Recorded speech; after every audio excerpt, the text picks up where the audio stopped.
I mean, just from an outside perspective, again, coming into this fresh and neutral, and I will always be neutral till it's like absolutely certain what is happening. Sure, sure. Um, just because that's how I am. I don't even like to say atheist.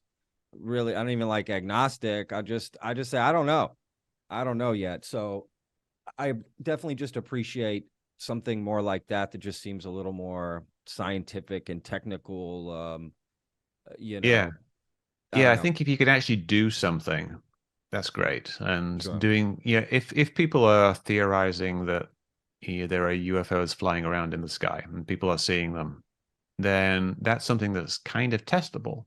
You Sure. need to, if you put into place much better observation of the sky and then nothing comes up, that's a data point. If something does come up, obviously that's your black swan event where everything changes. Sure. But if nothing comes up after you've done all this very detailed observation of the sky, then that kind of perhaps indicates that a lot of the things that people were seeing earlier weren't actually interesting. The UFOs are in what I call the low information zone, the Sure. LIZ, the Liz.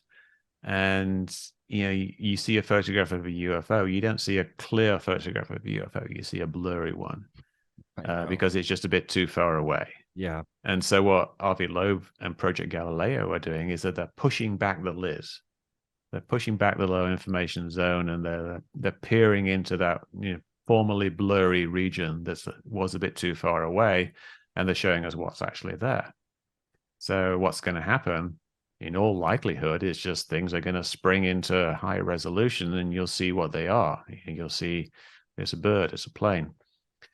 Perhaps we'll see it's an alien spaceship. But probably all that's going to happen is that we'll push back the Liz. All the things that are now in the clear, we'll be able to figure out what they are. But there'll still be some things that are a bit further away in the new Liz, the new far away thing that Arvi's powerful telescope can't actually reach. And those will be the new UFOs. That's interesting. Essentially, excuse me, moving the goalpost, essentially. Not That's really moving the goalposts. It's kind of moving the goalposts further back. yeah, You that's think what of I moving the mean. goalposts Out. you can't Yeah, shoot. sure. It's putting the ball a bit further back. It's like before, like we couldn't get it in the net, and now we can get it in the net. So let's try a little bit further back because nothing's really changed. Yeah. We're still we've still got unidentified objects. We need to identify something as an actual unambiguous anomaly. I mean, where ufology is really about anomaly hunting. It's hunting for things. You don't want to hunt for things that are unidentified. I mean, that's just like lights in the sky. It's boring stuff. You want to find something that you can demonstrate is truly anomalous, that it actually does something that is unusual. It's either moving very, very fast, or it's stopping on a dime, or it's like I don't know, cloaks or whatever happens. If you can demonstrate that's actually happening with, say, two videos of the same thing, or camera plus data, or even just one really good close-up shot of it, that's what you're searching for. Something that is anomalous, not just something unidentified, something anomalous. And that's something we haven't got. Interesting. And we don't have any good unambiguous anomalous cases. We have That's what cases I was with going to ask you. too What little yeah, information. That's a question I get pretty much every day. sure. People ask me, Mick, what cases are there that you can't identify? And the answer is like a lot of them, thousands of them, like millions of them even. Like it's you look up in You're the only sky. one man, right? First of all, I right?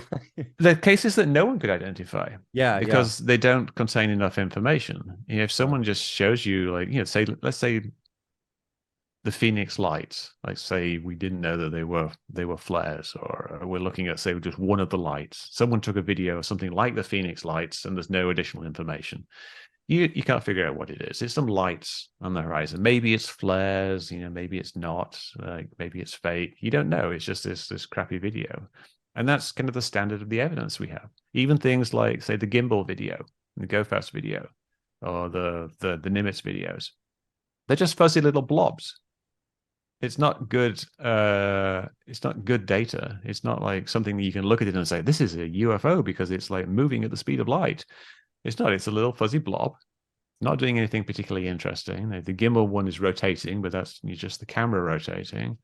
Go fast looks like it's moving fast, but that's just parallax. And the FLIR one doesn't do anything at all. It just like sits there in the middle of the screen, and they're all just fuzzy blobs, so you can't tell what they are. So they're not unambiguously anomalous. They're just unidentified. Sure. Well, it sort of helps the cause that, like, you know, it stays like that because people can then still leave that possibility open, right? Again, with this subject, and the more you look into it, the more things just get pushed further back, right? Just like you said, it's coming next month. This Yeah. is coming in a week. This is coming in that we're going to be dropping bombs anytime now. And then it never comes. Nothing ever comes about.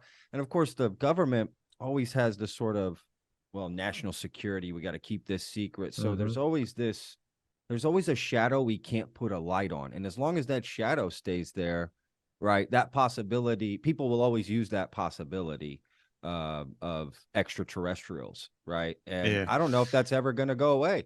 It's not. I mean, there's two ways it can go with UFOs. Either we're going to find something that's unambiguously anomalous. It's going to be a black swan event where everything changes. This one thing is observed that proves that there's actually something going on. Or it will just continue exactly as it has been right now. There will Yeah, be talk about data that never arrives, or when it does arrive, it's bogus. And there will be continued observations of things in the LIS, in the low information zone, and more people carrying better and better cameras. All that's going to happen is the LIS gets further and further away. sure. When we get the added complication now of all these kind of deep fakes, these generated art that you Oh can get man. with things like Midjourney that Yeah, can do this very compelling, realistic images that kind of throws another spanner into the mix. But it's basically probably just going to continue because it's not something we can resolve. We can't say, oh, UFOs are not real. Yeah, if I was setting out to debunk aliens or UFOs, it's an impossible task. You can't disprove it. People made a big deal that the military did not rule out aliens as a cause of some sighting or other. Of right. course, how can you rule out aliens? Sure. It's literally impossible. If you Sure. don't know what something is, if there's something moving in the sky, if you don't know what it is, you can't rule out aliens. The only way you can rule out aliens is to identify what it actually is. So if something's unidentified, aliens are always an option.